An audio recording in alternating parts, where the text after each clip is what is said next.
আলাইকুম। দেশ বিদেশ টিভি থেকে হুসেন বলছি। আমার চ্যানেলে সবাইকে স্বাগত। 5 আগস্ট শেখ হাসিনা ভারত চলে যান এবং সেখান থেকে তিনি যুক্তরাজ্যে আসতে পারবেন বলে অনেকেই মনে করেছিলেন। কারণ শেখ হাসিনা এর আগেও যুক্তরাজ্যে বসবাস করেছেন, বিশেষ করে বঙ্গবন্ধু শেখ মুজিবুর রহমান হত্যাকাণ্ডের পর। এবং সেখানে যুক্তরাজ্যে তার বোন থাকেন শেখ রেহানা, তার ভাগিনী টিউলিপ হচ্ছেন যুক্তরাজ্য যে বর্তমান লেবার সরকার আছে তার একজন প্রতিমন্ত্রী।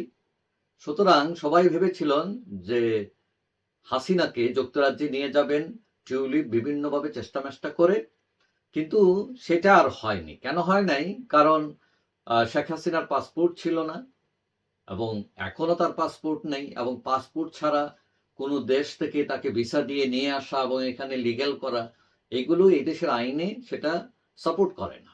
যার ফলে তার আর যুক্তরাজ্যে আসা হয়নি। দ্বিতীয়ত আরেকটা সমস্যা হয়েছে যে যুক্তরাজ্যের একটি গ্রুপ, পার্লামেন্টারিয়ান গ্রুপ, যেখানে বাঙালি এমপিরাও আছেন, তারা শেখ হাসিনা সরকারের সমালোচনা করেন এবং খোদ পররাষ্ট্রমন্ত্রী যুক্তরাজ্যের তিনি হাসিনা সরকারের বিচারও দাবি করেন।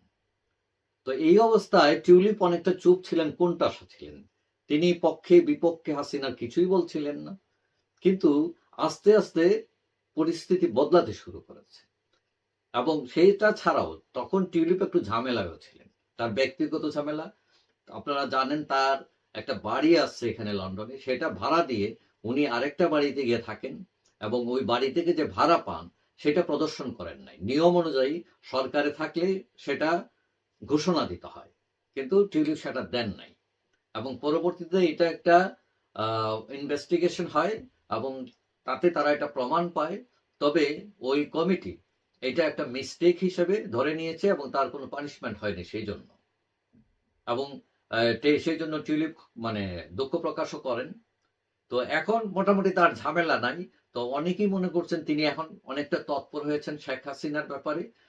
এখন আমরা কয়দিন আগে দেখলাম যুক্তরাজ্য অল পার্লামেন্টারি একটা গ্রুপ আছে, তারা একটা প্রতিবেদন তৈরি করেছে যেটা অনেকটা আওয়ামী লীগের পক্ষে যায়, বর্তমান সরকার ডক্টর ইউনূসের বিপক্ষে যায়, এবং বাংলাদেশ সরকার এটার প্রতিবাদও করেছে।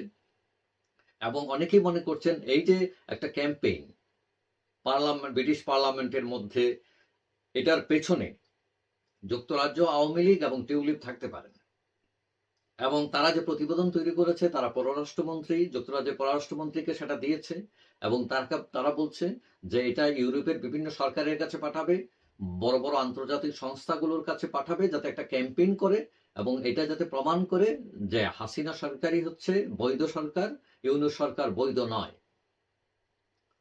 এখন এইটা ছাড়াও যেটা শোনা যাচ্ছে যে এর আগে সজীবদের জয় একটা লবিস্ট ফার্ম নিয়োগ করেছিলেন ওয়াশিংটনে, আমেরিকায়, যে আওয়ামী লীগের পক্ষে কাজ করার জন্য, এবং সেখানে টিউলিপও জয়ের সাথে সংযুক্ত হয়েছেন, পরামর্শ দিচ্ছেন। তারা টার্গেট নিয়েছেন যে বর্তমান যে রিপাবলিকান সিনেটর যারা আছে তাদের মধ্যে একটা গ্রুপ তৈরি করা যায় কিনা, এবং ওই যে অল পার্টি পার্লামেন্টারি গ্রুপ যেটা প্রতিবেদন তৈরি করেছে ইউকের, এবং সেইটা তারা তাদের কাছে পৌঁছে দেবেন এবং একটা ক্যাম্পেইন করবেন যাতে ডোনাল্ড ট্রাম্পের তাদের দিকে একটু ঝুঁকেন, বা তারা বক্তব্য দিয়ে এটা পরিষ্কার করতে পারেন যে ডক্টর ইউনূস বৈধ সরকার নয়। এইটা ছাড়াও টিউলিপের একটা লিঙ্ক আছে, সেটা হলো রাশিয়ার সাথে।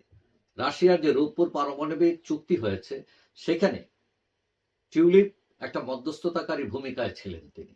এবং কেউ কেউ মনে করছেন যে টিউলিপ ওই রাশিয়ার ওই লিঙ্কও ইউজ করতে পারেন এবং শেখ হাসিনা যে আগের সরকার ছিল তার সাপোর্টে তারা বিভিন্ন ধরনের বক্তব্য, তাদের প্রতিবেদন সরকারের কাছে পৌঁছাতে পারেন। এখন টিউলিপের একটা অবস্থান আছে এই যে লেবার গভর্নমেন্টে, এবং ভালো অবস্থানই, কিন্তু এটা আবার একটু অসুবিধা হয়েছে, কারণ গভর্নমেন্টে থাকার কারণে তিনি প্রকাশ্যে অনেক কিছু করতে পারছেন না।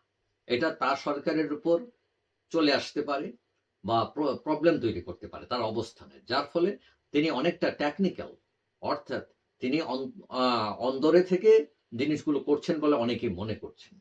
প্লাস তিনি যুক্তরাজ্য আওয়ামী লীগকে অনেক নির্দেশনা দিচ্ছেন, এবং যুক্তরাজ্যের স্থানীয় আওয়ামী লীগের এক নেতা আমাকে বলছেন যে তারা একটা টার্গেট ঠিক করেছেন, সেটা হলো প্রথমত ক্যাম্পেইন করা এবং সমস্ত বিশ্বকে বুঝিয়ে দেওয়া, বিশেষ করে ইউরোপ, আমেরিকা এবং রাশিয়া, তাদেরকে বুঝিয়ে দেওয়া যে ডক্টর ইউনূস সরকার অবৈধ সরকার এবং শেখ হাসিনাই হচ্ছে বৈধ সরকার, যাতে তিনি ফিরতে পারেন এবং তার নামে যেসব অভিযোগ তোলা হয়েছে তারা এইটা প্রমাণ করতে চাইবেন যে এগুলো মিথ্যা, এগুলো বানোয়াট। যাই হোক, টিউলিপের এই তৎপরতা কতটুকু কাজ করে বা করবে কি করবে না, আসলেই তিনি আছেন কিনা বা নাই, যতটুকু শোনা যাচ্ছে তাতে বোঝা যাচ্ছে তিনি আছেন। এবং একটা ক্যাম্পেইন করলে অনেকেই মনে করেন 100% রেজাল্ট না হওয়ার সুখ 10%, 20%, 30% তো আসতেই পারে। যাই হোক, সবাই ভালো থাকবেন। আশা করি দেখা হবে অন্য কোনো ভিডিওতে ইনশাআল্লাহ। আল্লাহ হাফিজ।